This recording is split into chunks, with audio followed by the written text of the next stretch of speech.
मानवत शहरातील बायपासवर रात्री अपघात झाल्याची घटना घडली होती। आठवडे बाजार आटपून आपल्या गावाकडे परत जाणाऱ्या दुचाकीस्वारांनी कोकर कॉलनी भागात राहणाऱ्या उद्धव चिंचाने वय वर्ष 60 या वृद्धाला पाठीमागून जोराची धडक दिल्यामुळे हा अपघात घडला होता। या अपघातामध्ये उद्धवराव चिंचाने हे गंभीर जखमी झाले होते। सुरुवातीला त्यांना मानवत येथील ग्रामीण रुग्णालय स्थानिक रुग्णालयात या ठिकाणी उपचारासाठी दाखल करण्यात आले होते। मात्र दुखापत गंभीर असल्यामुळे त्यांना तात्काळ परभणी येथील खाजगी रुग्णालयात उपचारासाठी दाखल करण्यात आलं। उपचारादरम्यान त्यांचा रात्री 2 वाजता या ठिकाणी मृत्यू झालेला आहे। त्यांच्या पश्चात 2 मुलं, 1 मुलगी, नातवंडे असा परिवार आहे। या घटनेने शहरातील वळण रस्त्यावर होणाऱ्या अपघातांच्या संख्येनं या ठिकाणी लक्ष वेधलेलं आहे।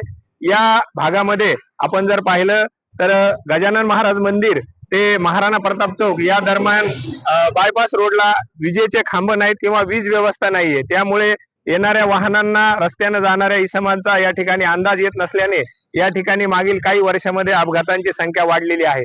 नगरपालिका प्रशासनानं जर वळण रस्त्यावर विजेचे खांब या ठिकाणी उपलब्ध करून दिले तर निश्चितच या अपघाताच्या संख्येत घट होईल अशी या ठिकाणी नागरिकांची मागणी आहे। मी सत्यशील धबडगे, सत्यशील ऑफिशियल साठी मानवत।